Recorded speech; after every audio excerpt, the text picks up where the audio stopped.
नमस्कार। आप सभी का आज सत्संग में स्वागत है। सत्संग एक अवसर है आपस में जुड़ने के लिए और आध्यात्मिक विषयों पर यहाँ बात करते हैं या जीवन से संबंधित विषयों पर चर्चा करी जाती है। तो यदि किसी का कोई प्रश्न है तो वो रख सकते हैं या लिख करके भेज सकते हैं। कुछ प्रश्न है, वहीं से शुरुआत करते हैं कि आज नाद रचनाएं क्या है? क्या नाद रचना ही ब्रह्म है या फिर नाद रचना प्रकृति का अंग है?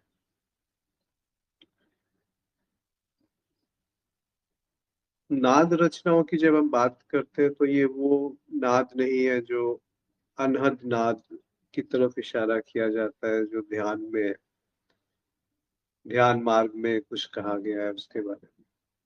यहाँ नाद का अर्थ है कि तरंग, या वो जिससे ये एक प्रारूप तैयार किया गया है नाद का, जिससे सारा जो स्मृति और ये जो जगत है, प्रकृति, उसका जो मूल है उसको नाद कहा गया। प्रकृति जिससे बनी है उसको नाद रचना कहा गया। ऐसा केवल समझने के लिए, इस तरह कोई विभाजन नहीं है, पर इससे बुद्धि में थोड़ा सा एक शांति मिल जाती है कि हाँ, मैं जानता हूँ कुछ। तो क्या नाद रचना ही ब्रह्म है? ब्रह्म का अर्थ है अस्तित्व, जो है वो ब्रह्म है। उसमें सब कुछ है, उसमें नाद रचना भी है, उसमें इल्यूजन भी है, भ्रम भी है, माया भी है, मन भी है, बुद्धि, चित्त, अहंकार, स्मृति, सब कुछ उसमें समाया हुआ है। तो नाद रचना एक प्रारूप, एक मॉडल है, जिससे कि ये बातें थोड़ा सा स्पष्ट हो जाती है शुरुआती तौर पे। बाद में इसकी सार्थकता उतनी रह नहीं जाती, नहीं तो हम उसी में उलझ जाएंगे कि यही बात सत्य है। या फिर नाद रचना प्रकृति का अंग है। हाँ, ये कह सकते हैं, जो प्रकृति है वो नाद रचना ही है। उसी की जो अभिव्यक्ति है उसको प्रकृति कहा गया।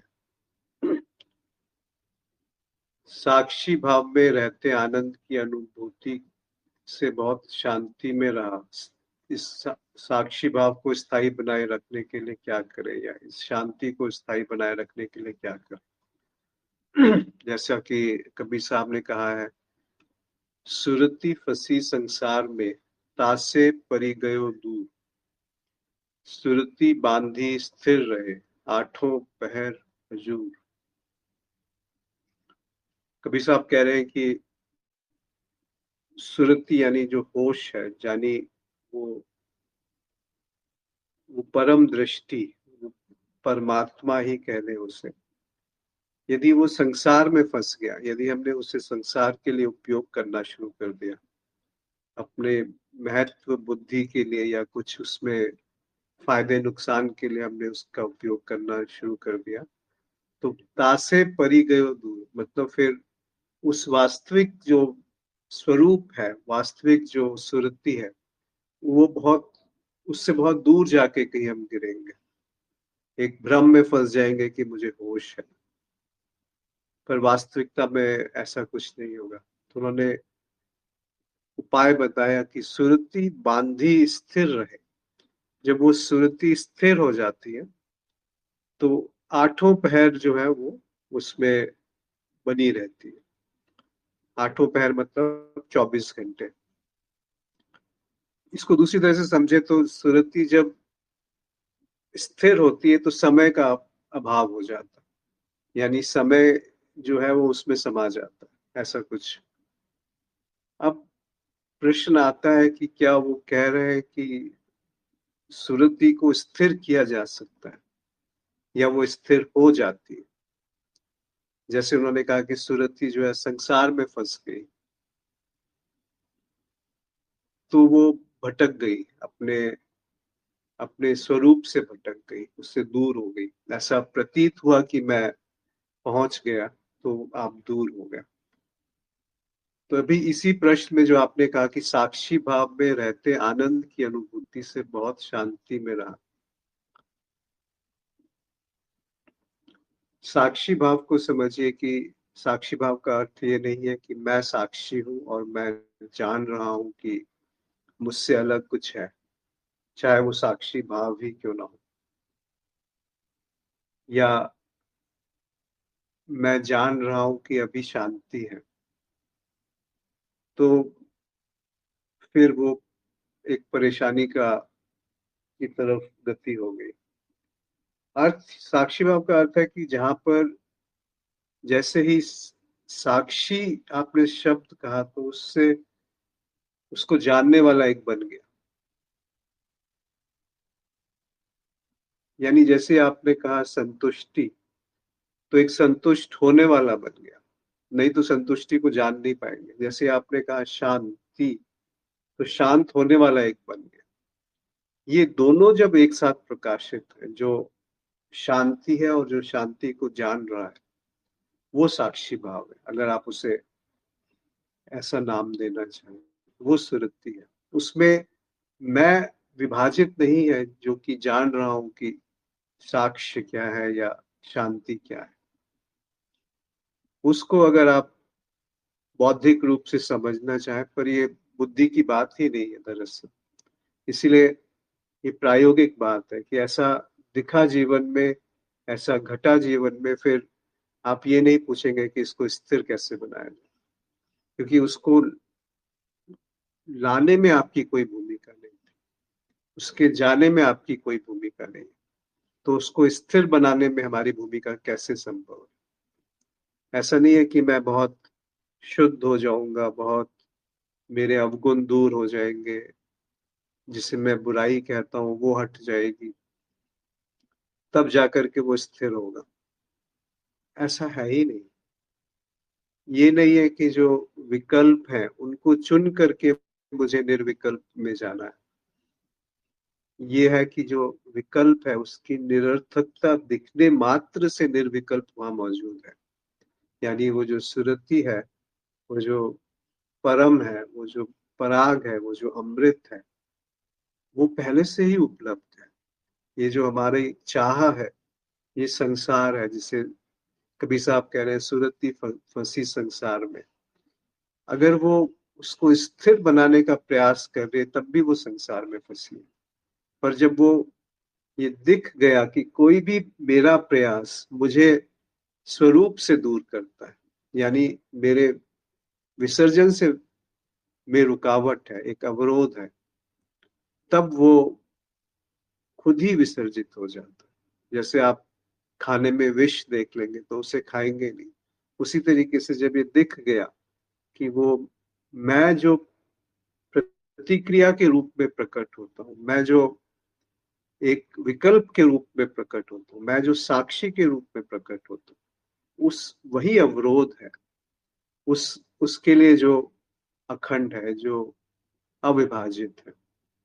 इसको अविभाजित करके देखिए ना, जो देख रहा है और जो दिख रहा है, क्या ये दोनों एक साथ प्रकाशित है? तो फिर उसमें मैं कहाँ रहा जो उसको स्थिर करने चला है? उस तरफ कबीर साहब का इशारा।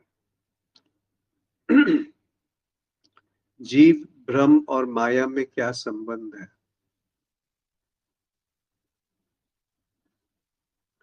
कोई संबंध नहीं, क्योंकि तीनों एक ही बात को कहने के अलग अलग तरीके हैं।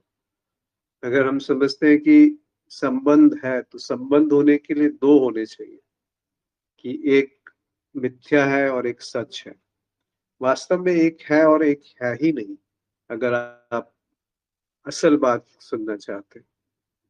पर ये फिर हम बुद्धि से इसको इस बात को पकड़ लेंगे, तो या तो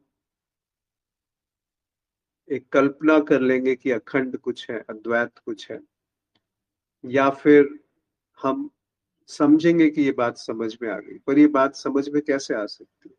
समझने का अर्थ है कि दो हैं, एक जो समझ रहा है और एक जो समझा जा रहा है, और बीच में एक माध्यम भी है। एक एक कुछ है जिसके माध्यम से ये प्रक्रिया घट रही है। तो ये बात बुद्धि के परे की हो गई, इसीलिए उसको रहस्यदर्शी कहा जाता है। ऐसा नहीं है कि वो बताया नहीं जाना चाहिए या वो बताया नहीं गया है, ऐसा भी नहीं है कि उसको बताने की चेष्टा नहीं करी गई है या उसको छुपा लिया गया, इसीलिए उसे रहस्य कहा गया। रहस्य का अर्थ होता है जो छुपा लिया गया हो, पर यहाँ रहस्य का अर्थ है कि जिसको जाना नहीं जा सकता, जो बुद्धि से परे है, इसीलिए उसको रहस्य का। बुद्धि कितनी भी हाथ पैर मार ले, वो एक छोटा सा अंश है पूरे अस्तित्व का, और वो एक रुकावट है एक तरीके से, जब तक वो खुद विसर्जित नहीं हो जाती। नहीं तो जो बुद्धि संसार में सब कुछ स्थापित करने के लिए चली है, वही ढंग अपने स्वरूप को ढूंढने में काम करने लगता है। जबकि बुद्धि की जो विकास हुआ है, वो केवल सुविधा मात्र के लिए हुआ है। यानी हमारी जो मौलिक बातें हैं, जरूरतें हैं,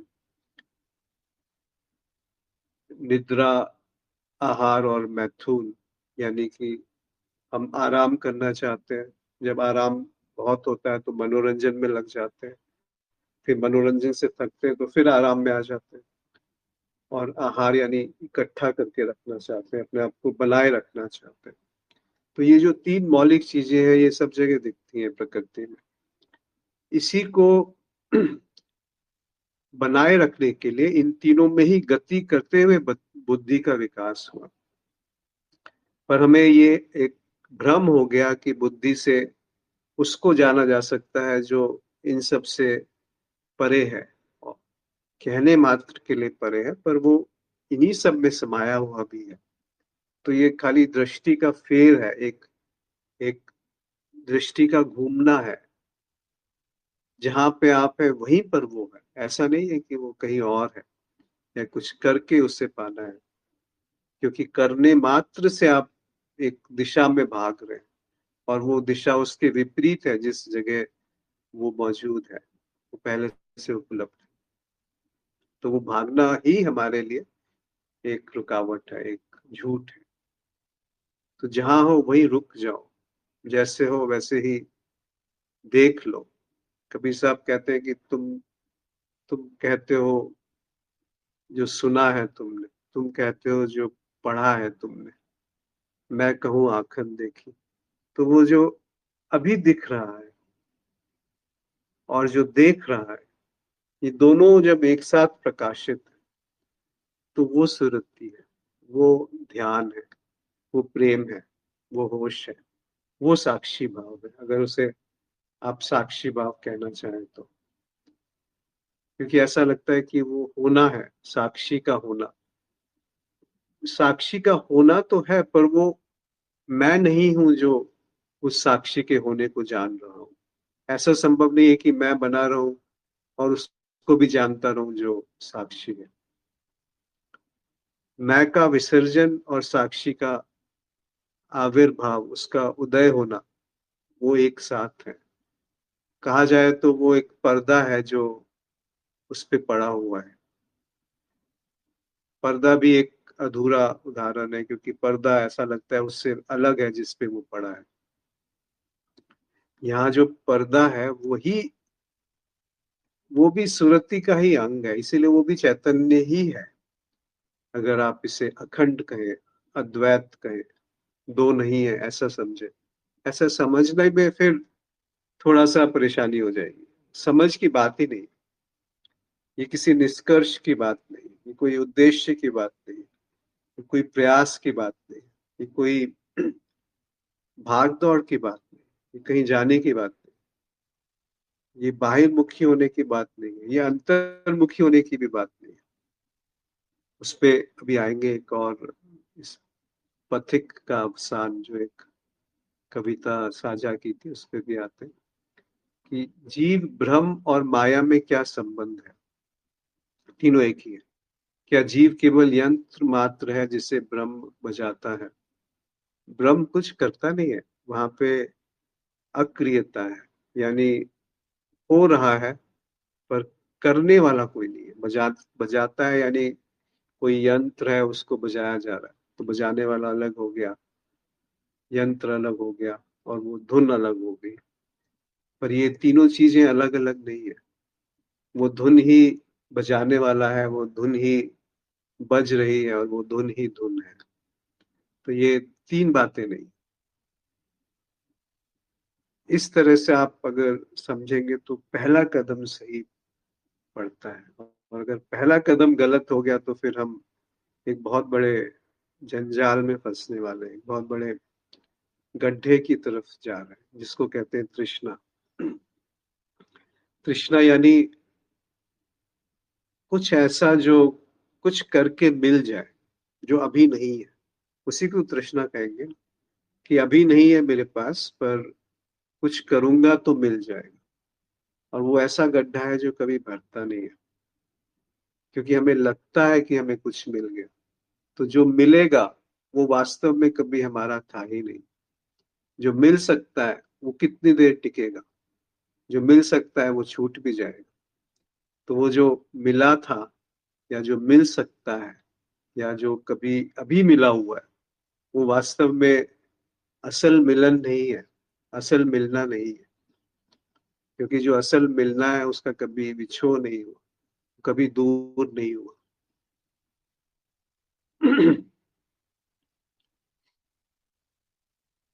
आगे लिखा है कि जब से आत्मज्ञान के प्रकाश और प्रभाव से इंद्रियां, मन, शरीर, बुद्धि, चित्त और अहम में लगाम लग गई है, अब 3-4 महीने से अब कोई हल नहीं हलचल नहीं होती, शांति और आनंद लगता है। यह गुरु क्षेत्र और गुरु की कृपा, दृष्टि, आशीर्वाद से संभव हुआ। प्रार्थना करता हूँ कि गुरु की कृपा बनी रहे। ऐसा कुछ है नहीं कि कोई और आपके ऊपर कृपा करेगा तो वो दिखेगा, अन्यथा वो नहीं दिखेगा। फिर तो एक माध्यम हो गया, एक आधार हो गया, एक आलंबन हो गया, एक सहारा हो गया, एक बैसाखी हो गई। वही बात जो पिछली बार भी शायद कहा गया था कि गुरु की महिमा को कम नहीं बताया जा रहा है यहाँ पे, पर उस गुरु के ऊपर आश्रय को एक बैसाखी की तरह अगर आप उनका उपयोग कर रहे हैं, तो फिर बात बहुत दूर तक नहीं जाएगी। गुरु का अर्थ है एक कीमिया, एक कौशल, एक कला, एक गुर, एक स्किल, जिससे रुख बदल गया, हवा का जो डायरेक्शन है वो बदल गया। किस तरफ बदला? बाहर और अंदर नहीं। जैसे इस कविता से स्पष्ट होगा कि पथिक का अवसान। पथिक यानी जो राहगीर है, जो चल रहा है, बाहर देखती नजरें कुछ पा न सकी, देखने की कवायद में खुद को मजबूत कर चली।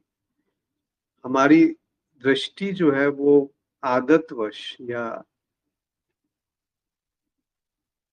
जैसे वो विकास हुआ है शरीर का, मन का, वो बाहर की तरफ देखती है कि बाहर से मुझे कुछ उपाय मिल जाएगा, कुछ सहारा मिल जाएगा, कुछ सलूशन मिल जाएगा।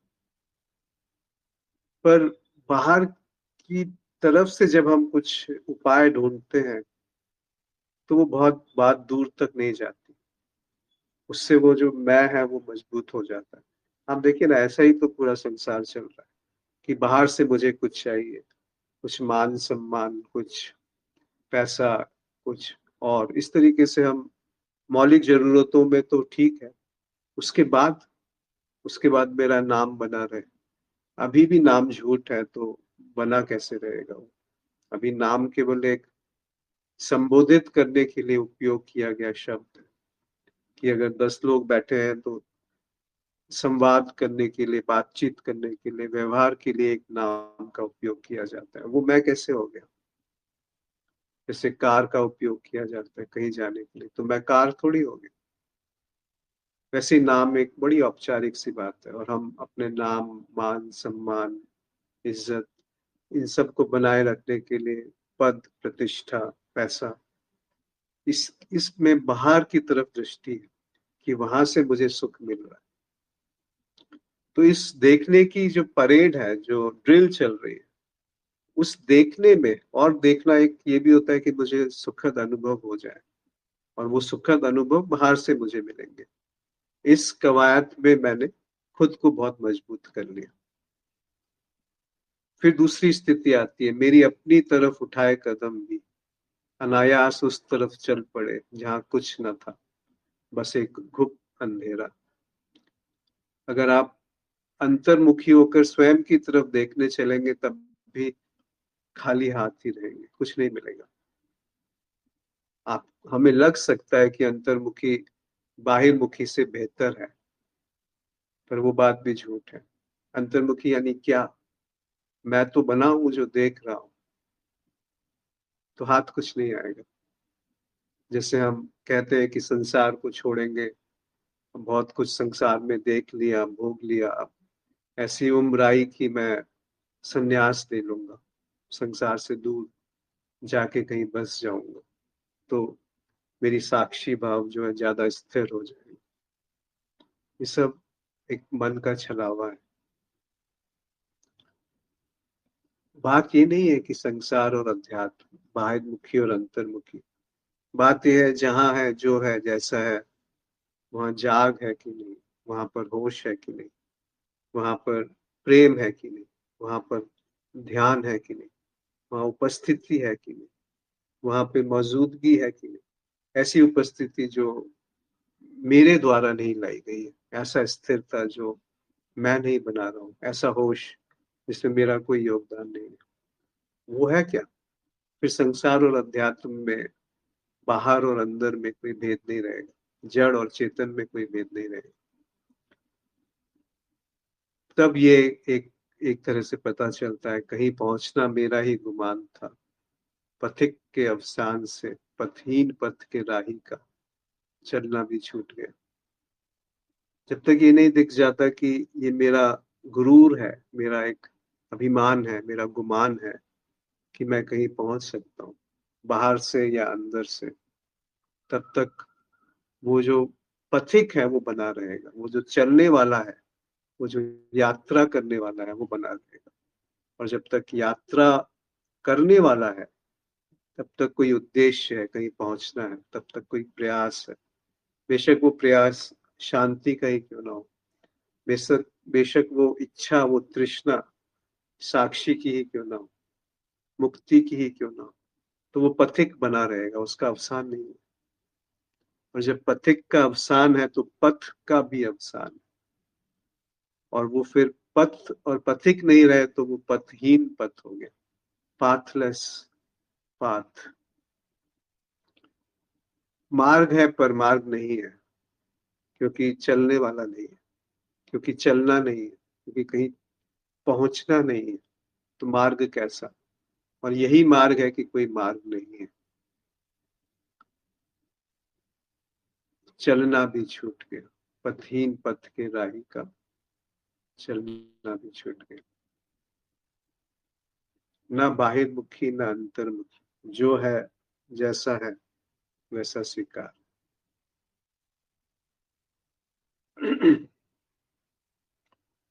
एक और सूत्र है अष्टावक्र गीता से, ये भी बहुत सुंदर है, पहले भी इस पे बात हुई है। विश्व स्फुर यत्र इदं तरंगा इव सागरे तत् त्वमेव निसंदेह चिन्मूर्ते विज्वरा भव। ये विश्व ऐसे स्फुरित होता है जैसे सागर में तरंगे, और वो तुमसे भिन्न नहीं है। फिर इसमें एक शब्द बहुत अच्छा उपयोग किया है, चिन्ह मूर्त, चिन्ह मात्र या चिन्ह मूर्त, विज्वरा भव। विज्वरा यानी तृष्णा से रहित, स्थिरता की कामना से रहित। भव यानी वो है, यानी केवल चिन्ह मात्र है जो तृष्णा से मुक्त है।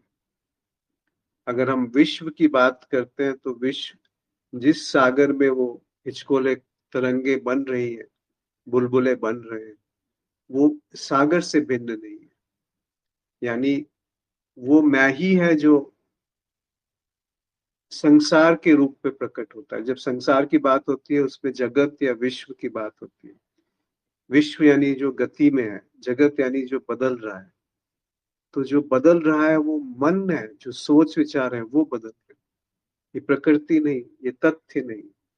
प्रकृति और तथ्य जो है वो इस मन के परे की बात है। जैसे एक वृक्ष जो है वो शब्द वृक्ष वास्तव का जो वृक्ष है नहीं है। जैसे एक सेब शब्द सेब नहीं है, ऐसे ये शरीर शब्द शरीर नहीं है। जो वास्तव में प्रकृति है वो अलग है, वो अज्ञेय है, क्योंकि जो जान रहा है वो उस प्रकृति से ही प्रकट हुआ। तो जो प्रकृति से प्रकट हुआ है वो उसके आधार को नहीं जान सकता, उसकी पूरी संरचना को नहीं जान सकता, इसीलिए वो रहस्य है। और वो रहस्य ही जब उद्घाटित है उसको कहा गया है चिन्ह मात्र, होश मात्र, जागरण मात्र। वही तृष्णा का भाव, वहीं पर विश्व का भाव है। फिर विश्व मतलब सागर और तरंगे दोनों का भाव, और दोनों प्रकट भी है। दोनों चीजें एक साथ है कि उनका अभाव और प्रकट होना एक साथ घट रहा है। अब इसको कैसे अभिव्यक्त करा जाए, ये शायद किसी भी तरीके से कहा जाए वो अधूरा हो। जैसे लाओ से कहते हैं कि सत्य को के बारे में मैं कह रहा हूं, पर उसके बारे में जो भी कहूंगा वो सत्य नहीं है। इसीलिए इसको विरोधाभास में कहा गया है कि वो ऐसा है जो चलता है, पर वो ऐसा है जो कभी नहीं चला। वो ऐसा है जो प्रकाश है, पर वो ऐसा है जो कभी प्रकाश था ही नहीं। इस तरीके से उसको कहा गया कि दोनों है और दोनों नहीं है। जी, तो किसी मित्र का कुछ कुछ कहना है, साझा करना है तो वो कह सकते हैं या अपनी बात रख सकते हैं। ऐसा कुछ जो जो लगता है कि ये नहीं, ये तो बेकार है, बेकार, ये बात मेरे जीवन में लागू नहीं होती, ये काल्पनिक बातें हैं, ये ऐसा है जो कहीं से सुन के कहा गया है, क्या ऐसा है? तो आप कोई अपना विचार साझा करना चाहता है तो कर सकते हैं।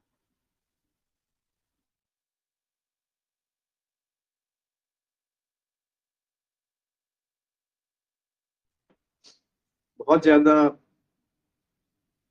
कॉम्प्लिकेटेड तो नहीं है ना, बहुत उलझन भरी बात तो नहीं हो रही यहाँ पे शायद। जो दिख रहा है वही कहा गया है ना। जो आप भी देख पा रहे हो क्या इस बात को जो कहा जा रहा है, या ये बातें कहीं दूर की हैं?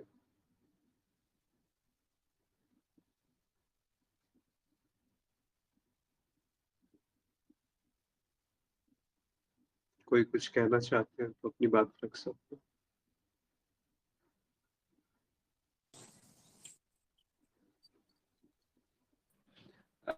नमस्ते। नमस्कार। नमस्ते अश्विनी जी।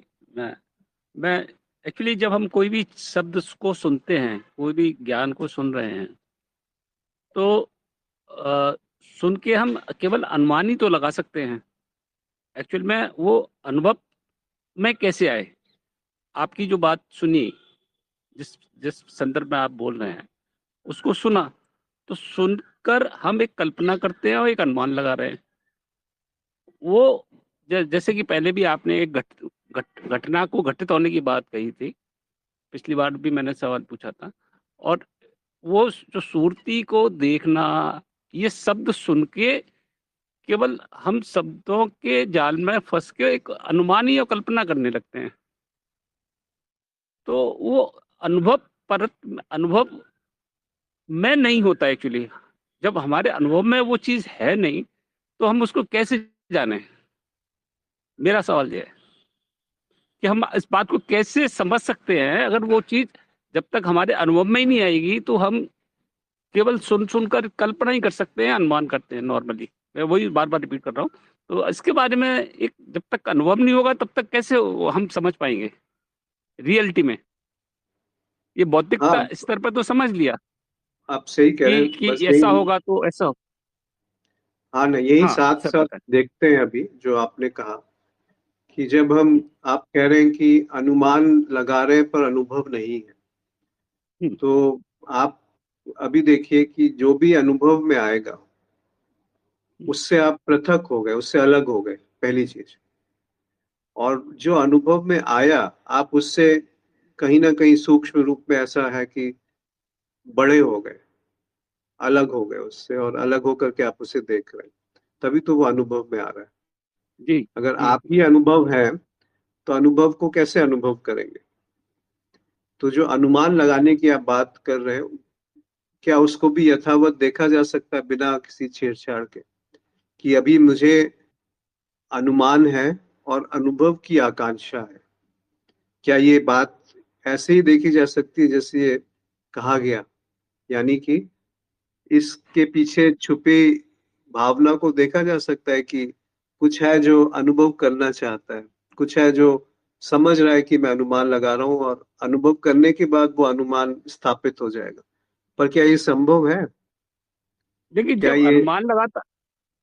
जब अनुमान जी जी की प्रोसेस, अब विचारों की प्रोसेस शुरू हो जाती है, तो फिर वो बुद्धि के स्तर पर ही हम सोच पाते हैं।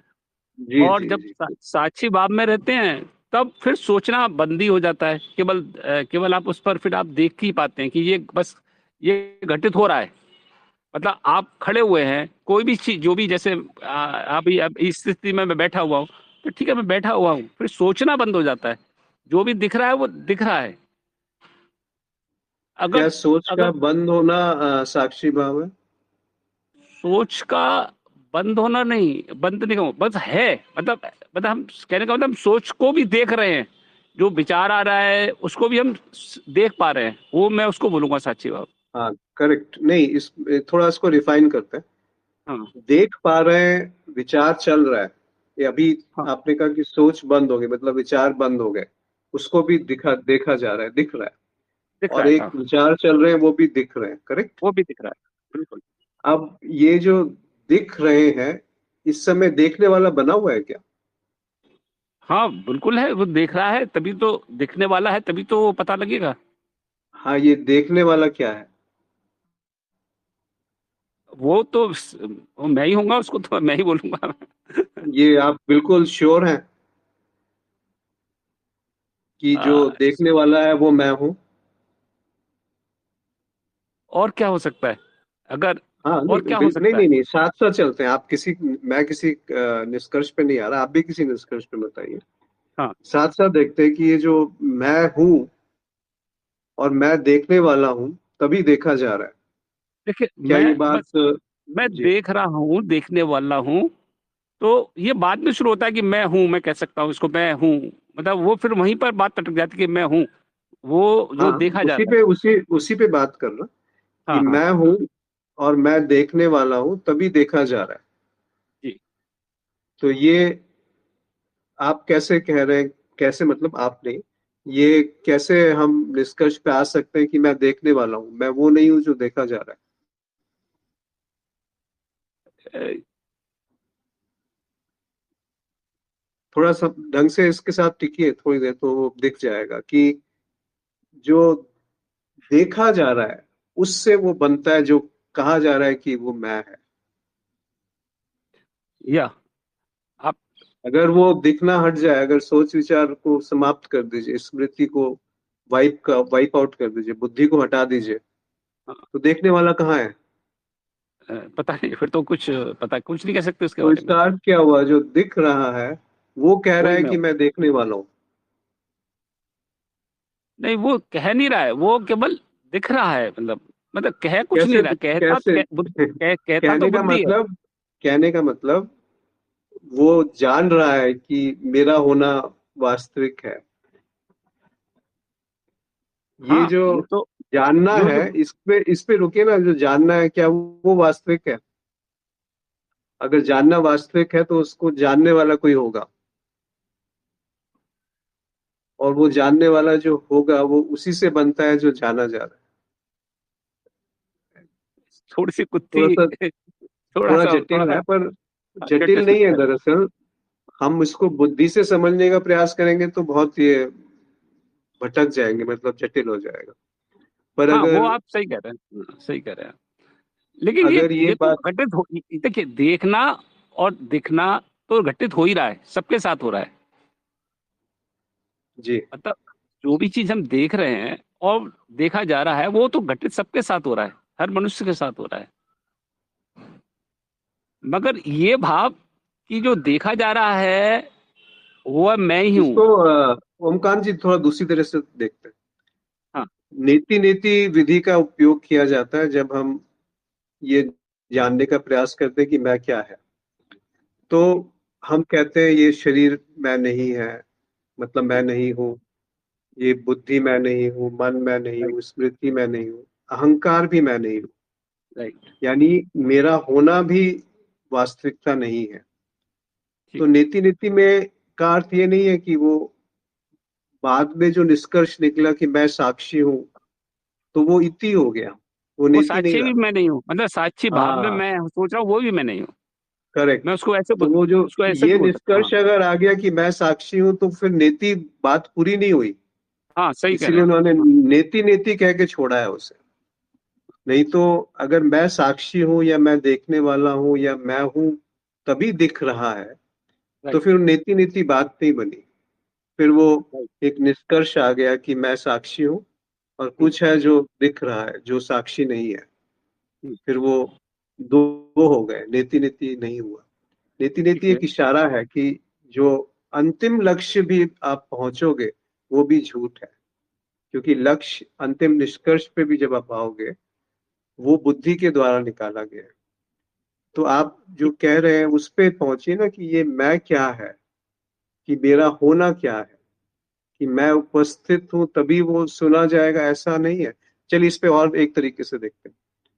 जब आप कहते हैं कि सुनाई पड़ रहा है, तो हम्म। उसमें मेरी भूमिका कब आती है? जैसे ये शब्द आपके कान पे पड़ रहे हैं, तो उसमें आपकी कोई भूमिका है? मैं उसको उसको वो शब्दों को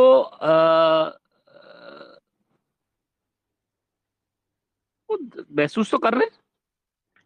आपकी भूमिका क्या है शब्दों के कान में पड़ने से? बस जो बस तरंग आप मस्तिष्क तक मैं पहुंच रही है। उसका मैं उसका साक्षी हूँ बस कि शब्द शब्द कोई बोल रहा साक्षी है और मतलब?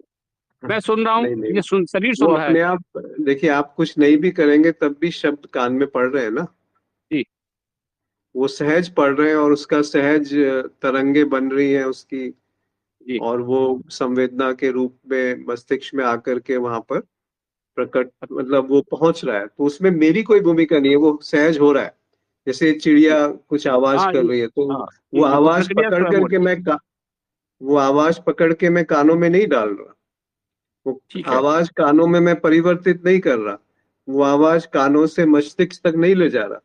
वो आवाज मस्तिष्क में परिवर्तित नहीं कर रहा। फिर दूसरी बात आती है कि इसमें मेरी कोई भूमिका यदि नहीं है, तो उस आवाज से जो अर्थ निकल रहा है या उसका अर्थ नहीं निकल रहा है, उसमें मेरी क्या भूमिका भूमिका है? वो भी एक सॉफ्टवेयर इंस्टॉल्ड है। यदि मुझे चाइनीज नहीं आती, तो चाइनीज शब्द कानों पे पड़ेंगे पर उसका कोई अर्थ नहीं निकलेगा। और मुझे हिंदी आती है, तो हिंदी शब्द जब कानों पे पड़ेंगे तो उसका अर्थ सहज निकल के आ जाएगा, उस सॉफ्टवेयर जो इंस्टॉल्ड है बुद्धि में उसके कारण। यहां तक साथ है? जी। जी। तो अर्थ निकालने में भी मेरी भूमिका नहीं है कि मैं जाकर के अर्थ निकाल रहा हूँ, वो नहीं, मैं नहीं हूं जो अर्थ निकाल रहा है। वो जो सॉफ्टवेयर है वो अर्थ निकल रहा है वहां से। यहां तक साथ है आप? चलिए ठीक है। ठीक है। हाँ।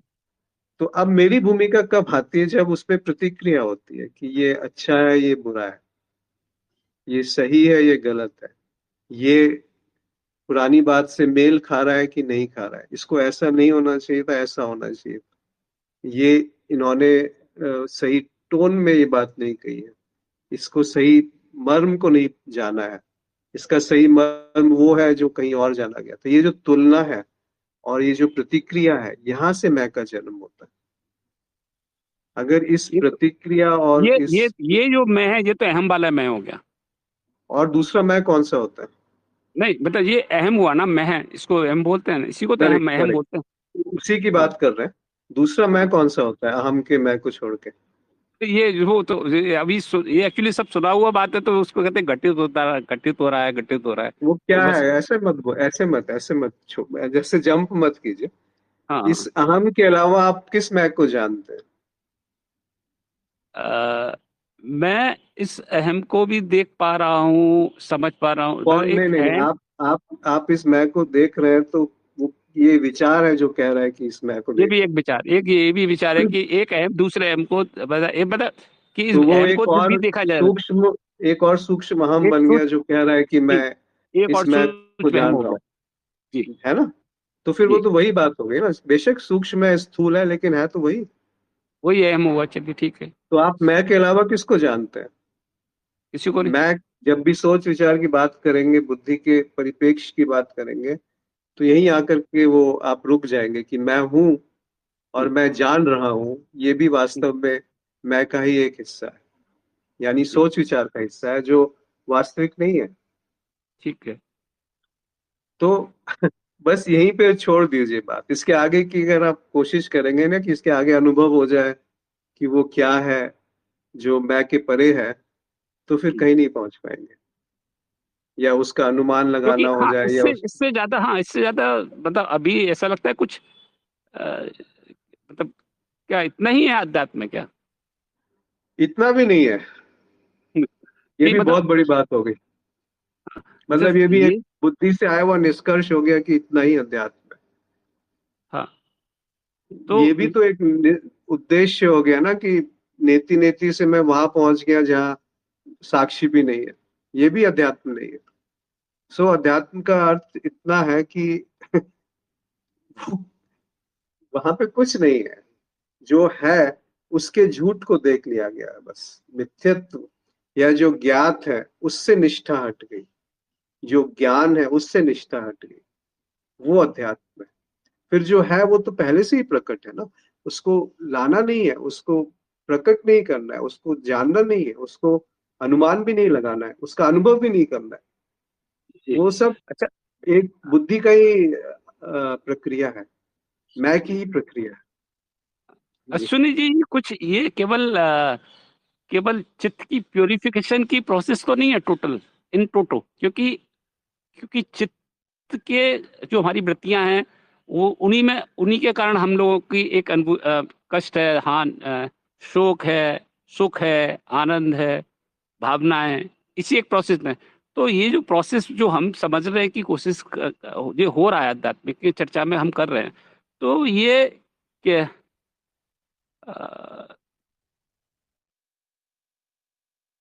एक चित्त की एनालिसिस की प्रोसेस तो नहीं है टोटल, इन टोटो, या इसके बियॉन्ड समथिंग? बिल्कुल है, आपने सही कहा, ये विश्लेषण है, हाँ, इसीलिए इसका कोई अर्थ नहीं है। जैसे आप कहते हैं कि शुद्धिकरण या हाँ, शुद्ध होना, हाँ, प्यूरिफिकेशन, तो शुद्ध की एक सीमा है। जैसे मन है, मन यानी आप एक बिल्कुल निष्कर्ष पे आ चुके हैं कि ऐसा ही है, वो मन है। हम्म, और बुद्धि है जो आंकड़ों के हिसाब से सही गलत का निर्धारण कर रही है। मन जो है अंधा है, वो ये मेरा राष्ट्र है इसलिए महान है, क्योंकि मैं यहाँ पैदा हुआ हूँ इसलिए महान है, मैं इस परिवार से जुड़ा हूँ इसलिए परिवार महान है। ये मन की गति है।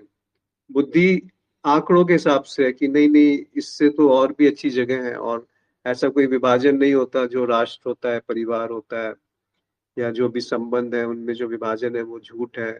ये बुद्धि का काम आ गया, पर ये भी झूठ है। इसके आगे आप आएंगे तो कहेंगे विवेक, जो बुद्धि से परे है, पर वो भी अधूरा है। तो ये मन, बुद्धि और विवेक, यहीं तक तो शुद्धिकरण पहुंच सकता है। मन से आप बुद्धि की तरफ आए, बुद्धि से आप विवेक की तरफ आए, पर क्या विवेक अंतिम बात है? हाँ, ये इसके बारे में आप बताइए, विवेक क्या अंतिम बात है? हाँ, ये आप समझाइए, क्योंकि हम क्या तो यहीं पर प्रज्ञा, अटक गए। क्या ज्ञान, या हाँ, तथाकथित रूप से जिसको हम प्रज्ञा कहते हैं, वो अंतिम बात है? या जो होश की हम परिकल्पना करते हैं वो अंतिम बात है? या उस होश को जो हम अनुभव करते हैं वो अंतिम बात है? तो बात वो हो ही नहीं रही है। ये तीन ढंग है, एक बाहर देखने का ढंग जो बाहर मुखी है, एक अंतर्मुखी है जो अंदर देखने का ढंग, एक वैसा ही देखने का ढंग जैसा वो दिख रहा है, जो विवेक का ढंग है, जो प्रज्ञा का ढंग है, जो होश का ढंग है, जो साक्षी भाव का ढंग है। पर ज्यादा से ज्यादा साधुत्व तक ले जा सकता है आप। यानी हाँ बिल्कुल एग्जैक्टली, ये हमारे के अंदर सुधार कर रहा है, ये तो डेफिनेटली है जो तो यहीं बाय तक नेचर। शुद्धिकरण संभव है। हाँ, पर क्या ये शुद्धिकरण असल में घट रहा है? शुद्धिकरण तो ये घट नहीं रहा। ओमकांत जी, अगर आप, हमें लगता है कि हम ये यात्रा कर रहे हैं मन से प्रज्ञा की तरफ या होश की तरफ, हाँ हाँ तो हाँ। फिर वहीं पे पहुंच गए, जो पथिक है वो बना हुआ है। आप झूठ का इस्तेमाल करके सच तक नहीं पहुंच सकते, और मैं सबसे बड़ा झूठ है। आप मतलब कोई भी। ठीक है, मतलब वो मैं से मतलब है। हाँ जी, हाँ जी। तो मैं जो खुद झूठ है, वो समझना चाहता है या प्राप्त करना चाहता है जो सत्य है। तो इसके इसीलिए बाद ये तो शुद्ध। एक ऐसी, इसके बाद तो जी। एक ऐसी स्थिति पैदा हो जाती है कि हर स्थिति में आप तटस्थ रहें। कौन रहेगा तटस्थ? मतलब तटस्थता क्योंकि मौजूद तट- पाई जाएगी, वो बात अलग है। तटस्थ तटस्थता मौजूद पाई जाएगी, हाँ उसको ऐसे बोल, हाँ मैं हाँ। नहीं, मतलब मेरे से नहीं, तटस्थता ही एक और स्थिति मौजूद बनती है। पाई जाएगी या नहीं पाई जाएगी, ये भी चाह नहीं है। क्योंकि चाह में चाहने वाला साथ बन जाता है, तो वो तटस्थता रही नहीं फिर। ठीक है। तटस्थता का अर्थ है कि जहाँ पे चाह और चाहने वाला दोनों एक साथ प्रकाशित है, फिर भी जो है वो तटस्थ है। फिर उसको ना चाह से दिक्कत है, ना चाहने वाले से दिक्कत है, राइट। ना क्या चाहा जा रहा है उससे दिक्कत है, और ना उस चाह को शुद्धिकरण करना है उससे दिक्कत है, और ना वो शुद्धिकरण करके कहीं पहुंच गया उससे गर्व है, और ना इससे द्वेष है कि अरे मेरे अंदर तो बहुत सारी बुराइयां हैं। आप समझ रहे हो, वो बुद्धत्व मैं है। बिल्कुल समझ रहा हूँ। जी। ऐसी समझ जिसमें कोई समझने वाला नहीं हो, वो बुद्धत्व है। पर उसको भी आप एक सिद्धांत कॉन्सेप्ट की तरह बना लेंगे तो वो फिर बात छूट जाएगी कि मुझे अचाहा होना है, फिर बात समाप्त होगी। मुझे स्थिर होना है साक्षी भाव में, फिर बात समाप्त होगी। बस उसको देखा जा रहा है कि अभी मेरे अंदर ये चाह है कि मैं समझता हूं कि मैं होश में हूँ। अभी मुझे दिखता है कि मैं होश में हूँ। उसको भी वैसे ही देखा जा रहा है जैसे कि वो है। उसमें बदलाव की प्रतिक्रिया नहीं है, कोई चेष्टा नहीं है, कोई उद्देश्य नहीं है, कोई लक्ष्य नहीं है, कोई प्रयास नहीं है, कोई गति नहीं है। तो मैं कहाँ रहा? अगर आप अभी जो है उसको अस्वीकार करते हैं तब मैं बनता है। अगर जो अभी है उसको वैसा ही स्वीकार है। एक शब्द का उपयोग किया जाता है यहाँ पे, तथाता। तथाता का अर्थ होता है जो है जैसा है वैसा ही वो स्वीकार है। तो मैं नहीं रहा, और मैं नहीं रहा उसके बाद तटस्थता है या नहीं है, सोच विचार है या नहीं है, इनका कोई अर्थ नहीं है। ये है विवेक के परे की अगर बात करना चाहे तो उस तरफ ये इशारा है। जी। Thank you. अब इस, जी नमस्कार। नमस्ते। एक और प्रश्न है अनंत जी का कि आत्मबोध यानी क्या?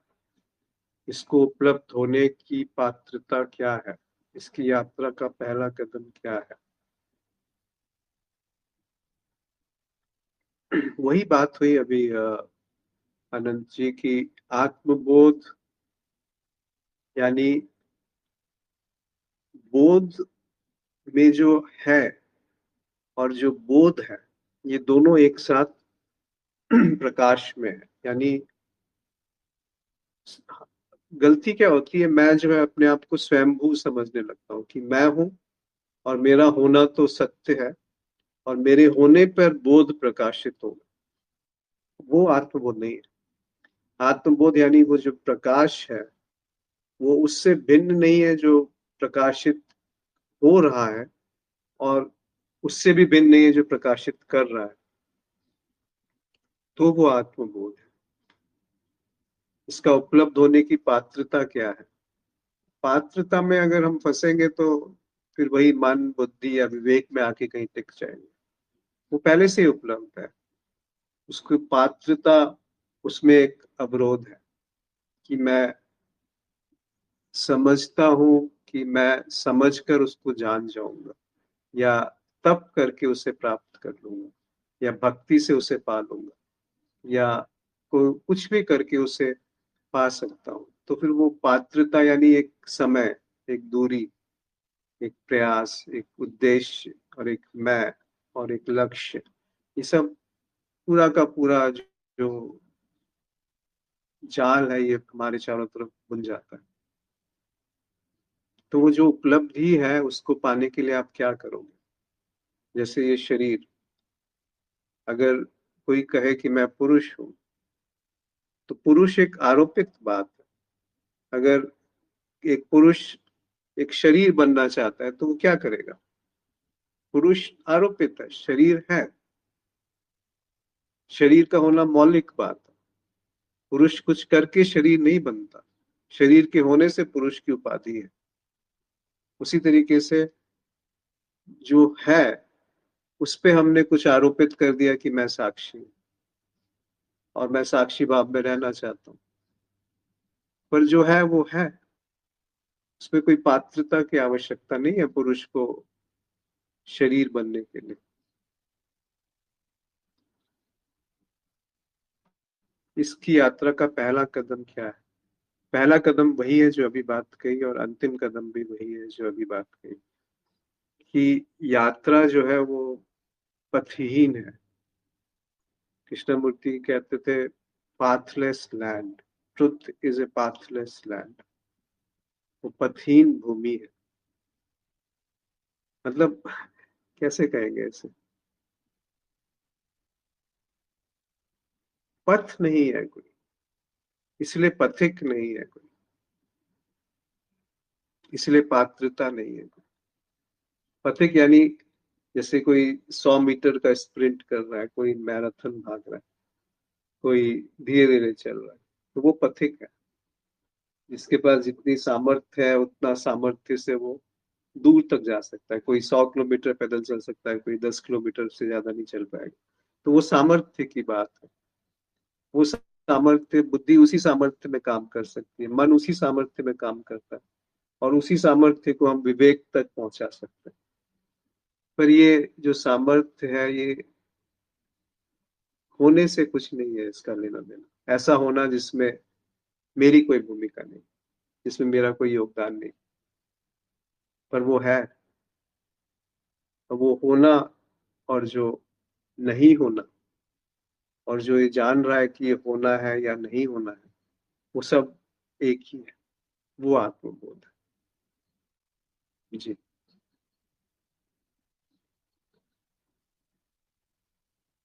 और कोई मित्र कुछ कहना चाहता? शायद बात स्पष्ट हुई अनंत जी।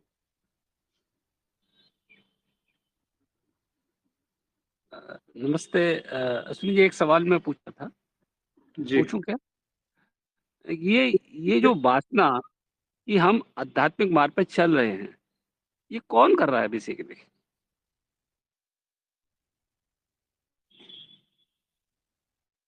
यही तो देखना है कि कौन है जो चल रहा है।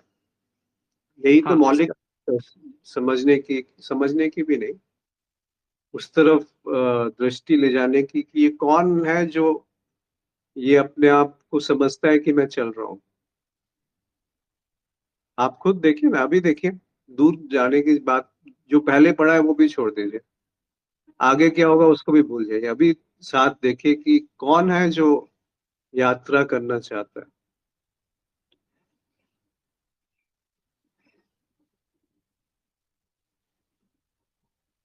क्या वो एक विचार नहीं है?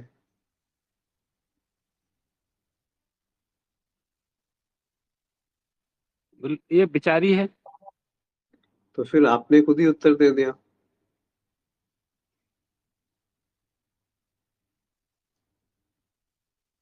तो क्या विचार से प्रश्न परे है की, अभी? नहीं यही था समझ, जैसे ये विचार में परिवर्तन क्यों है? जैसे एक संसारिक आदमी है, फिर वो सोचता है कि मैं आध्यात्मिक मार्ग पर चल रहा हूँ, ऐसा वो वही परिवर्तन। ढंग है ना, संसार का वही ढंग अध्यात्म में लेके जा रहा है वो, कि हाँ मुझे कुछ मिल जाएगा इसीलिए आध्यात्मिक बनना चाहता हूँ। संसार में बहुत समय व्यर्थ कर लिया, कुछ नहीं मिला, तो अब नहीं, अध्यात्म व्यर्थ में नहीं किया, कुछ पाना व्यर्थ नहीं, चाहता हूँ। मतलब एक एक एक वासनाएं, सांसारिक वासनाएं थी। अब एक वासना ये भी एक तरह की वासना ही है, जो कि हमें आध्यात्मिक मार्ग पे चलना। क्या ये सही है? जी, जी बिल्कुल सही है। तृष्णा ही है ये भी, जो कभी भर नहीं सकती, कभी उसको भरा नहीं जा सकता। ऐसा कुआं है जिसका कोई नीचे वाला सिरा नहीं है, उसमें जितना डालोगे वो, जैसे एक गिलास है, उसमें नीचे का गिलास का सिरा नहीं है, तो जितना भी पानी डालेंगे वो बहता जाएगा, रुकेगा नहीं उसमें। ऐसे ही ये तृष्णा है, जो संसार में थी वो अब अध्यात्म में आके टिक गई है। पर जो आपने पहले बात पूछी वो ज्यादा मौलिक है। ये क्या है जो अध्यात्म में यात्रा करने चला है?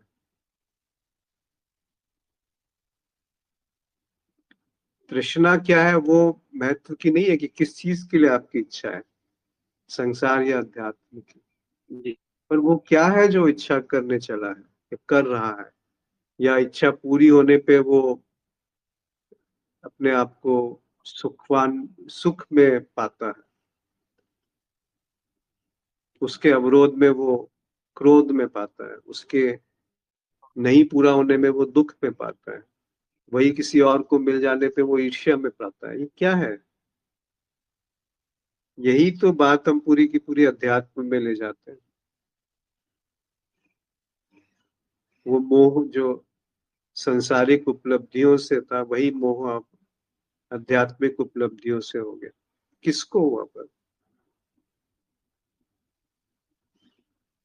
उस तरफ दृष्टि घूम गई तो अध्यात्म का जो पहला कदम है वो समाप्त हो गया, यानी वहीं पर अध्यात्म समाप्त हो गया।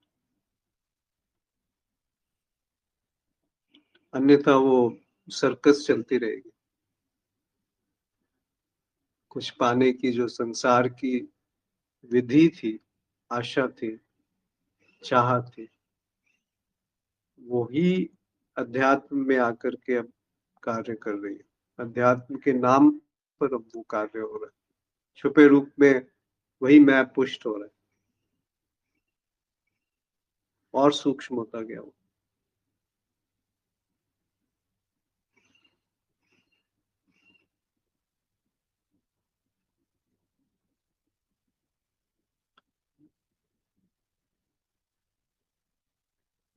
अनंत जी ने लिखा है, आपकी बातों पर दृष्टि रखने की और उसमें ठहरने की कोशिश है।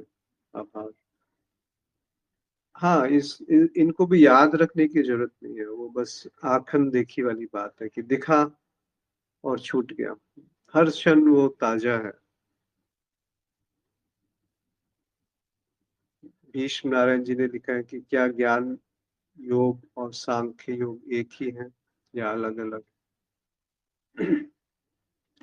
कुछ तकनीकी भेद हो सकता है, पर एक ही है। जैसे कि सांख्य योग में प्रकृति और पुरुष के रूप में परिभाषित किया है, व्याख्या की है, और ज्ञान योग में अद्वैत की तरफ इशारा है कि प्रकृति और पुरुष में भी भेद नहीं है। तो जो सांख्य योग है वो द्वैत में आके रुका है, और जो ज्ञान योग है वो अद्वैत की तरफ इशारा है। बस शायद इतना भेद हो सकता है। हो सकता है सांख्य योग में भी अद्वैत की तरफ इशारा हो, पर ऐसा दिखता नहीं है, क्योंकि वहां पे प्रकृति और पुरुष अलग अलग बताए गए। और ज्ञान मार्ग में या ज्ञान योग में, वास्तव में ज्ञान योग का अर्थ है कि ज्ञान का विलय होना, वो ज्ञान योग है। क्योंकि ज्ञान को अगर आपने ज्ञानी के साथ देखा तो फिर वो योग नहीं हुआ। योग का अर्थ है एक हो जाना, युज, जुड़ जाना। किसका जुड़ना? ज्ञान और ज्ञानी का जुड़ जाना, वो ज्ञान योग है। सांख्य का अर्थ होता है संख्या शायद, या जिसको अनुभव किया जा सकता है। जबकि ज्ञान में जो अनुभव करने वाला है और जो अनुभव कर रहा है, उनकी योग, उनके युज को देख लिया, उनके जुड़ाव को देख लिया कि ये दो नहीं है। जैसे ही आप कहते हैं शांति, तो एक शांत होने वाला बन गया। ये दो नहीं है, इन दोनों को एक साथ प्रकाशित हो जाना ज्ञान योग है। अगर आप उसे ज्ञान योग कहना चाहते हैं, वही भक्ति योग और वही कर्म योग है, वही सांख्य योग है। इन सब में भेद नहीं है, खाली सतही रूप से ये अलग अलग कहे गए हैं। पर अगर आप एक को भी यथावत देख पाए कि उसका मर्म क्या है, तो आप पाएंगे कि ये भेद जो है बिल्कुल बेकार है, यूजलेस।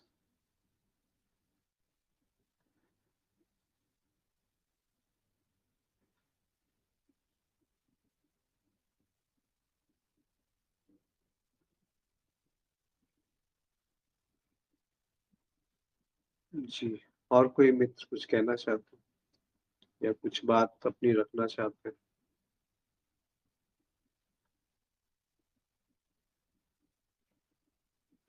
विश्लेषण इसलिए करते हैं कि विश्लेषण की निरर्थकता दिख जाए। अगर विश्लेषण में फंस गए तो अवलोकन से छूट जाएंगे।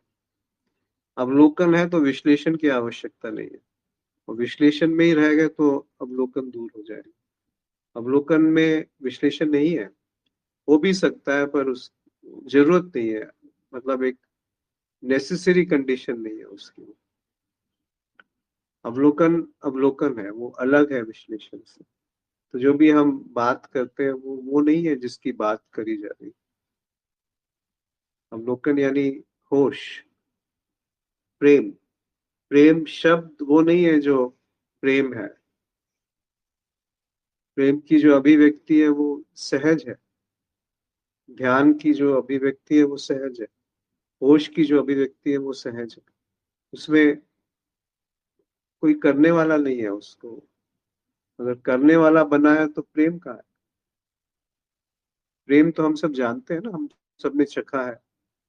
वो कब होता है? जब मैं नहीं होता हूँ तभी तो प्रेम होता है।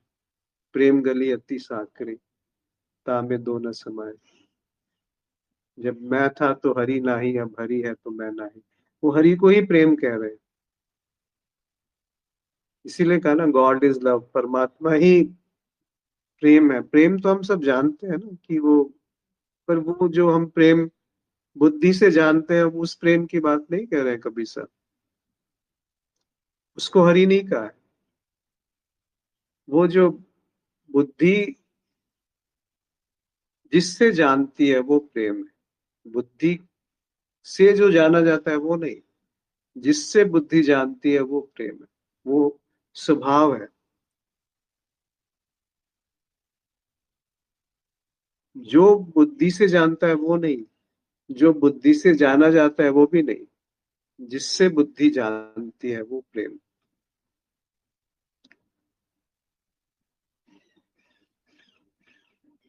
तो वो बात घूम करके अद्वैत पे ही आ जाती है कि वो एक है। जी। प्रणाम अश्विन जी। जी नमस्कार। ये जो हम साक्षी भाव की साधना करते हैं, साक्षी भाव में रहने का प्रयास करते हैं, क्या ये भी एक भ्रम मात्र नहीं है, बंधन नहीं है? क्योंकि इससे भी मूल ज्ञान में बाधा पड़ती है। कौन किसका साक्षी? क्या दो हैं? एक ही है, अद्वैत है, तो उसमें साक्षी कैसे और साक्ष्य क्या है? ये अपनी स्थिति से नीचे उतरना ही तो है साक्षी भाव की साधना। और ज्ञान योग में साधना क्या है? कौन किसको साध रहा है? कौन सधेगा? साधक कौन, साधे कौन? एक होश है, बस चुप से वहीं पे स्थिर रहना। स्थिर रहना भी क्या है, जो अभी जैसी स्थिति है वैसी की वैसी, यही तो सबसे बड़ी साधना है। सहज भाव में रहना, सहज रहना, और उसको प्रयास करना, नहीं मैं साक्षी हूँ, ये सारा संसार जो हो रहा है मैं इससे अलग हूँ। ये द्वैत में ही तो स्थिति है, एक भ्रम की स्थिति ही तो बनती है इससे। जी। जी सही कहा आपने, सही।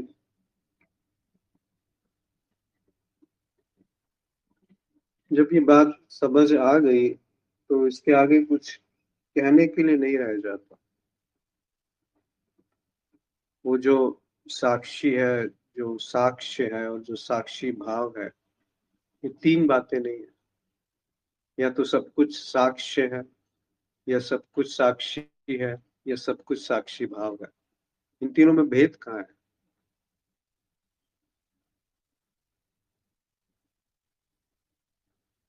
वो अद्वैत है। जैसे ये भेद बना रहा कि साक्षी भाव था और अभी नहीं है, तो फिर वो एक विचार का खेल चल रहा है। जैसे ये प्रयास बना रहा कि मैं अभी साक्षी भाव में और स्थिर रह सकता हूँ, तो फिर वो बहुत एक छलावा है, एक भटकाव है। मैं नहीं रह सकता। एक सीधी सी बात समझ लीजिए, जब हरि था तो मैं नहीं, जब मैं था तो हरि नहीं। तो या तो साक्षी भाव है, या मैं उसे जान रहा हूं कि वो साक्षी भाव है। दोनों एक साथ नहीं रह सकते, कि साक्षी भाव भी बना रहे और मैं जानता भी रहूं कि ये साक्षी भाव है। समझ रहे हैं इस बात को भीष्म जी? जी जी, बहुत एकदम साफ हो रहा है बात। जी हाँ, बस यहीं पे इसको गिरने दीजिए, जो जिसको आप साक्षी भाव कहते हैं, क्योंकि उसको कहने के लिए भी तो कोई है ना। फिर अद्वैत कहाँ है? फिर तो एक साक्षी है, एक साक्ष्य है और एक साक्षी भाव है। तो तीन हो गए, त्रिपुटी हो गई। इन तीनों का एक साथ प्रकाशित होना, और ऐसा प्रकाश जिसमें प्रकाशित करने वाला ही प्रकाशित हो रहा है,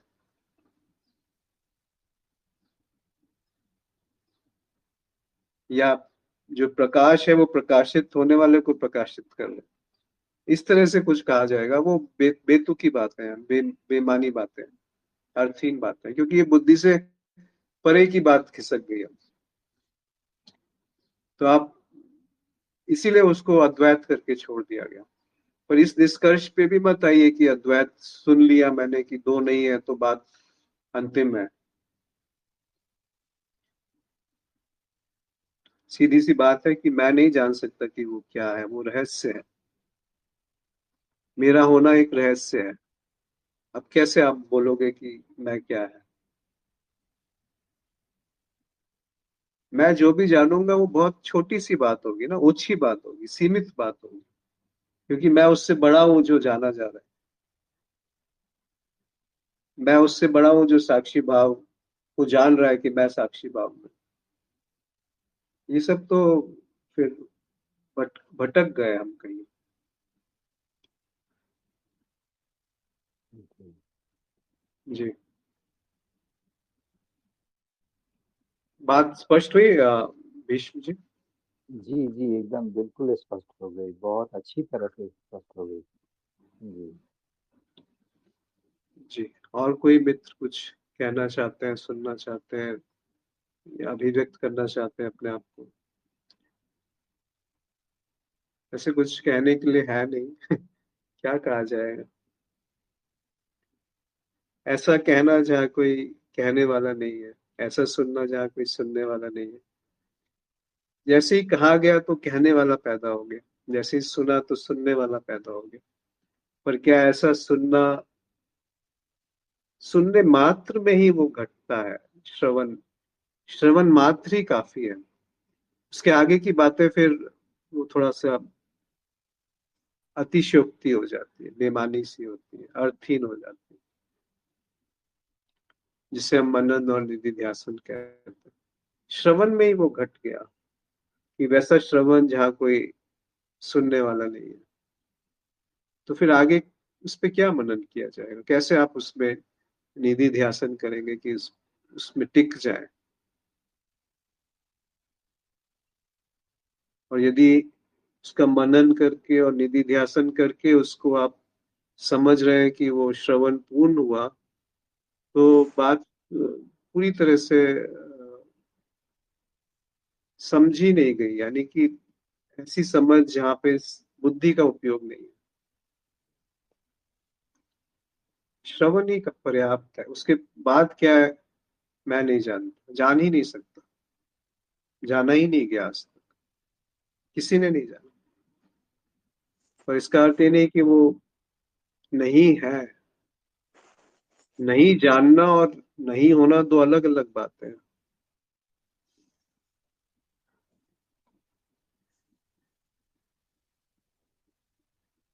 प्रणाम अश्विन जी। जी नमस्कार। नमस्कार।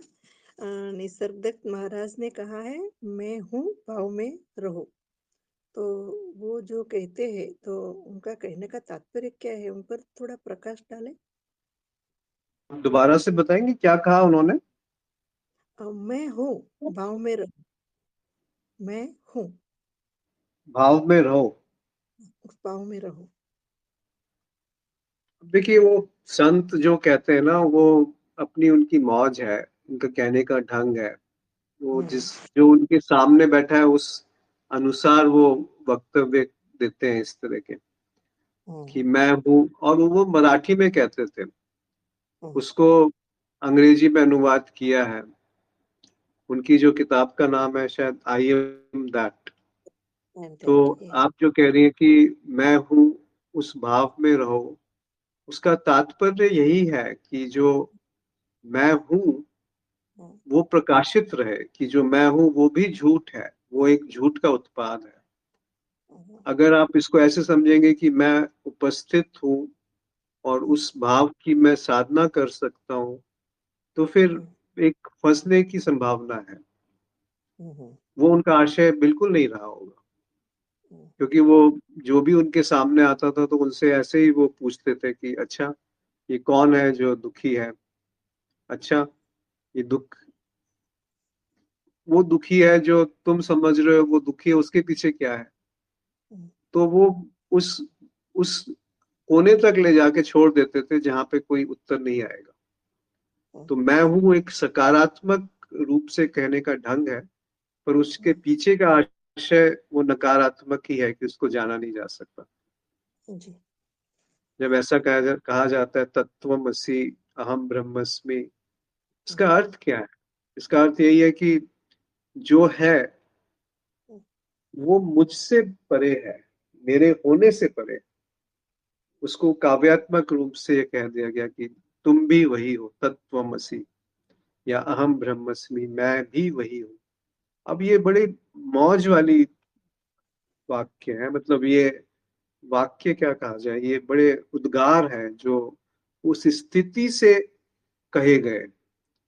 हम क्या समझते हैं कि इन शब्दों को जानकर उस स्थिति में पहुंच जाए, जबकि वास्तविकता ये है कि उस स्थिति से ये उद्गार निकले, उस स्थिति से ये अभिव्यक्तियां घटी है। इन अभिव्यक्तियों के आधार पे उस स्थिति को नहीं, उस स्थिति को नहीं पाया जा सकता।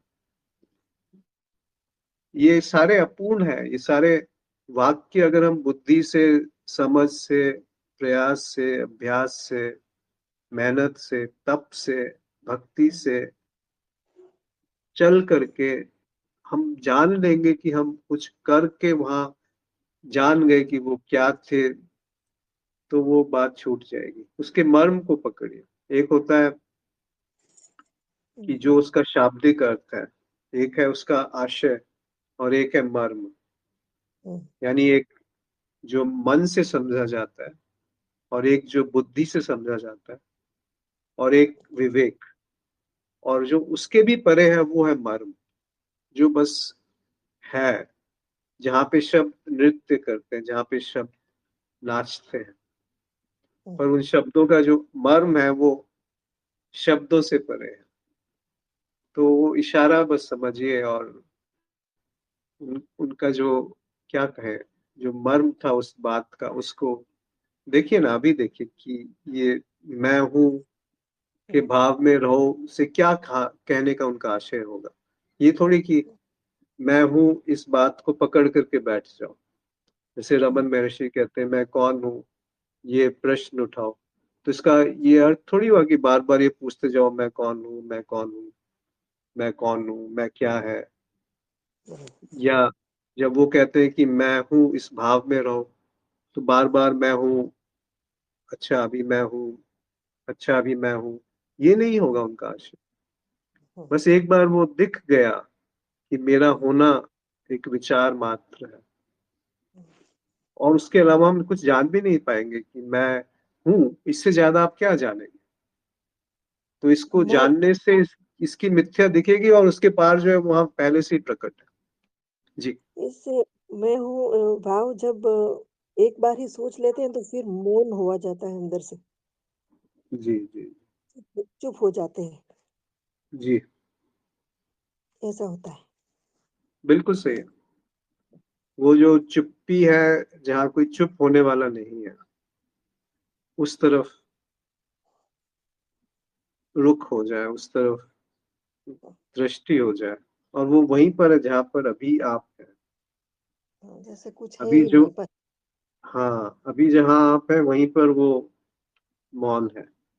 कहीं कुछ करके थोड़ी मौन करेंगे, कुछ करके थोड़ी टिकेंगे, कुछ करके थोड़ी स्थिरता आएगी। वो जो करेंगे वो स्थिरता को बाधित कर देगा, उसको रोक देगा, उस कुछ करना ही उसको गति में लेके आ जाएगा। तो बाहर तो छूट जाता है।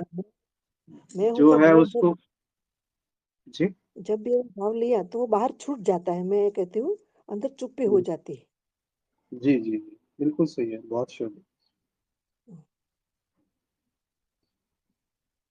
बस उस चुप्पी में ऐसा देखिए कि कोई चुप होने वाला नहीं है। देखिए मतलब क्या मतलब, दिख जाएगा कि वहां चुप्पी है पर कोई चुप होने वाला नहीं बना हुआ है। हम्म, वो बात है बस। फिर उसको आप अभिव्यक्त नहीं कर पाएंगे। कोई पूछेगा क्या है, तो आप क्या कहोगे कि वो क्या है, शब्दों में क्योंकि नहीं वो बोल सकते। चुप्पी शब्दों में भी बनी है ना। हम्म, ऐसा नहीं है कि वो शब्दों से बाधित हो रही है। हाँ वो ऐसा पता नहीं है चल कि वो जाए। कभी है कभी नहीं है। ऐसा नहीं है कि वो मैं हूं में बने रहने से बनती है। फिर वो एक सहारा हो गया, एक बैसाखी हो गई। ऐसा क्यों हो गई, इसको हाँ। बोल, समझ लिया कि ऐसा है कुछ, फिर उसको छोड़ दिया, समझा और छोड़ दिया, समझा और छोड़ दिया। संचित मत जी करिएगा उसको कभी भी। वो जी जी। संचित हो ही नहीं सकता ना। हाँ, नहीं हो सकता।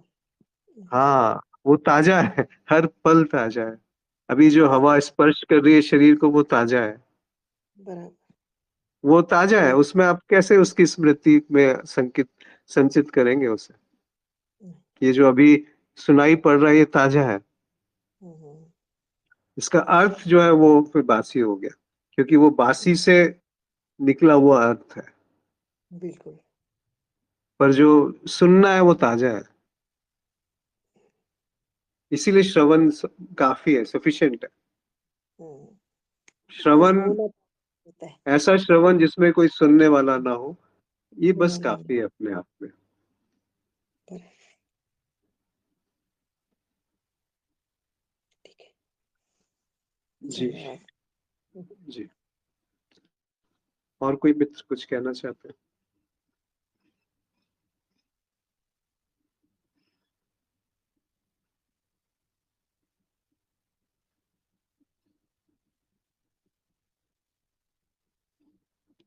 बात छोटी है, कितनी बार कहें एक ही चीज को। कमलेश जी ने लिखा है कि सब कुछ निर्मल करने के लिए, उपस्थिति मात्र के लिए सब विलीन, प्रणाम। जी, साधु।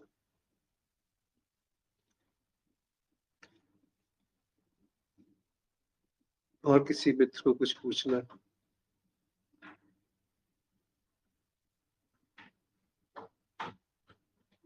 धन्यवाद आपका भी नीरू जी। बहुत क्या कहा जाए इसको, कहने जी से परे है। अश्विन जी, प्रणाम अश्विन जी। जी नमस्कार। एक बात आपने कही कि ऐसा सुनना जो इसमें सुनने वाला ना हो। दरअसल हो तो यही रहा, जी लेकिन ये जो सुनने वाला है ये तो बाद में आ जाता है, अर्थात क्षणिक ही पे ही, लेकिन वो प्रेजेंट होता है। आपने जो कहा कि मैं के बगैर, तो ये बिल्कुल सही है कि सब कुछ ये जो मैं है अहम अहम ही है। तो ये तो आ जाता है।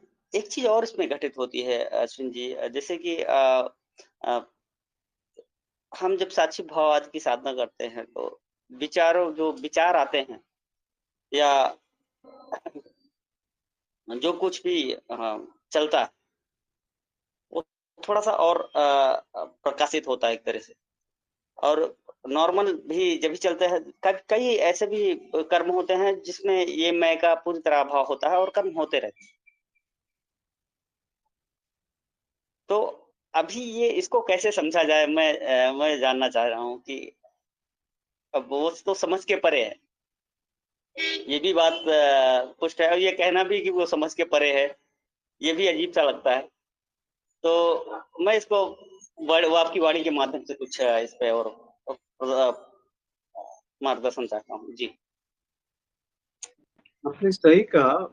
जब आपने कहा कि मैं आ जाता है बात में, तो उसको आने दीजिए ना, उसको रोकने की आवश्यकता नहीं है। बस उसकी व्यर्थता, उसकी निरर्थकता, उसकी अनुपयोगिता, उसका झूठ, उसकी मिथ्या, अगर वो प्रकाशित है तो उसके होने से कुछ परेशानी नहीं है।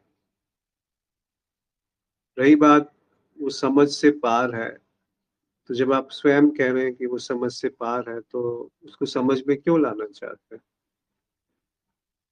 उसको पार ही रहने दीजिए ना, उसमें भी तो सुख है, उसमें भी तो वास्तव में आनंद है जो रहस्य है। क्यों जानना चाहते हैं रहस्य को? कौन है जो जानने चला है रहस्य को? कैसे जानेगा? क्या माध्यम है जिससे वो उस रहस्य को जान लेगा? मैं ही एक रहस्य है जिसे हम मैं समझते हैं, कहते हैं। तो वो समझ के पार है तो पार ही रहने दो उसे, क्योंकि जैसे ही समझ में लाने का प्रयास करेंगे तो बात ओछी हो जाएगी। कबीर साहब कहते हैं तीन तीन चीजें हैं। एक है शिष्य, एक है शिक्षा, और एक है शिक्षक। तो कहते हैं कि शिष्य वो है जो दूसरे के अंदर या जो प्रयास से पा सकता है, वो शिष्य नहीं है। यानी जो समझता है कि पात्रता, प्रयास, तप, भक्ति, अनुसंधान, कुछ भी करके यदि मैं उसे पाऊंगा तो वो सपने में भी वो मुझे नहीं पाया जाएगा, सपने में भी नहीं मिलेगा मुझे वो। यानी शिष्य का अर्थ वो है जो पात्रता की, योग्यता की, तप की बात को यथावत देख पाए कि इसकी अपनी एक सीमा है। क्योंकि हम बुद्धि वैसी काम करती है, जो संसारिक बुद्धि वही अध्यात्म में आ जाती है। फिर वो कहते हैं शिक्षा। शिक्षा यानी जो खरा और खोटा है, वो जो दूसरे में है, वो वैसे ही ग्रहण कर लिया गया। क्योंकि जो खरा और खोटा दूसरे में है, वो मेरा प्रक्षेपण है उसके ऊपर, तो वो वैसे ही ग्रहण कर लिया गया जैसे वो दिख रहा है। जो ओछा है और जो गाढ़ा है, जो ओछा है और जो हमारे हिसाब से मूल्यवान है, वो दोनों वैसे ही ग्रहण कर लिए गए जैसे वो दूसरे में दिखते हैं। यानी वो, ये शिक्षा है। तीसरा वो कहते हैं शिक्षक। कहते हैं कि वो इतना जीना है, मैंने उसे शिक्षा के रूप में प्राप्त किया है, इसीलिए मैं उसको किसी विरासत में नहीं दे सकता। यानी ये शिक्षा ट्रांसफरेबल नहीं है, हस्तांतरित नहीं है। ऐसा नहीं है कि मैं उसको किसी को दे सकता हूँ, गुरु शिष्य को दे सकता है, ऐसा नहीं। तो ये शिष्य, शिक्षा और शिक्षक, शिष्य, शिक्षा और गुरु, इनको बहुत सुंदर रूप से उन्होंने अभिव्यक्त किया। तो आप सही कह रहे हैं, उसको समझ की बात नहीं है, तो समझ में ना ही आए तो अच्छा है। और कभी वो मैं आता भी है तो आने दो उसे, बस देखो कि ये आया और चला गया, अपने आप चला जाएगा। अगर आप उसे भगाने का प्रयास करेंगे तो वो और टिका रहेगा। जी।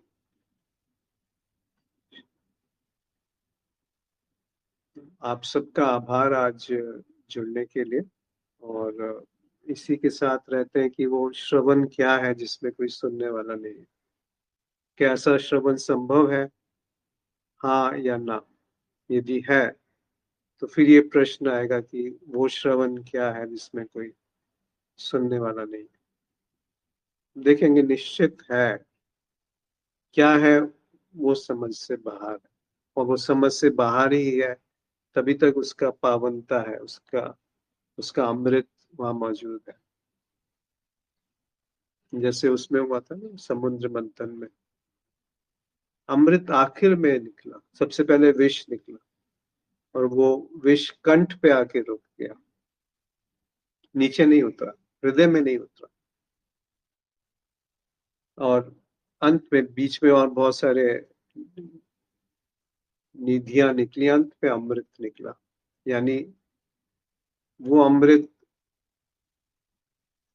जो है ही, जो मेरे होने से पूर्व है, जो मेरे होने से पूर्व है, उसको मैं कैसे समझ में जान पाऊंगा, ला पाऊंगा? उसकी चेष्टा ही निरर्थक है, उसकी चेष्टा ही उस अमृत से दूर कर देती है। वो जो दानव बहुत उत्तेजित थे उसे पाने के लिए, वो मोहिनी विष्णु ने सबसे पहले अमृत का घड़ा दानवों के पास आया था, तो विष्णु ने मोहिनी रूप में उनको छल लिया और बोला सब पंक्ति से बैठ जाते हैं और एक एक करके मैं पिलाता हूँ। तो उसकी बात मान ली उन्होंने, वो घड़ा उस मोहिनी को दे दिया और वो मोहिनी ने एक एक करके देवों से शुरू कर दिया अमृत पिलाना, और घड़ा खाली हो गया जब तक दानवों की बारी आई। एक दानव आकर के देवताओं के बीच में शायद बैठ गया, उसको एक बूंद गले तक पहुंच। ये सब प्रतीकात्मक कहानियां हैं, यानी वो अमृत जिसमें मेरी कोई भूमिका नहीं है। देव और दानव ये दो मेरे अंदर खरा और खोटा के रूप में मौजूद है, और वो खरा खोटा दूसरे में नहीं, दिखते हुए अपने अंदर ग्रहण करना, ये बात है जो कबीर साहब शिक्षा के रूप में कहते हैं। यानी विष और अमृत के बीच में जो भी है वो एक ही है। यहाँ तक कि विष और अमृत में भी भेद नहीं है, वो बुद्धत्व की बात है जहाँ पाप और पुण्य एक है। अब बुद्ध अंगुलीमाल के सामने किसी उद्देश्य से थोड़ी गए थे, किसी पूर्व आयोजित तरीके से थोड़ी गए थे, किसी पूर्व सोचे हुए ढंग से थोड़ी गए थे कि इस तरह से मैं उसको ये उदाहरण दूंगा, ऐसा थोड़ी है। वो कहे जो आखन देखी, वहां पे जो था वो एक निर्भीकता थी, एक ऐसा ऐसा भयहीन विहीन चित्त था जिसमें दो नहीं थे, जिसमें द्वंद नहीं था। वो गया था, वहां मौजूद था, जिसकी मौजूदगी में अंगुलीमाल पिघल गया, वो तत्क्षण पिघल गया।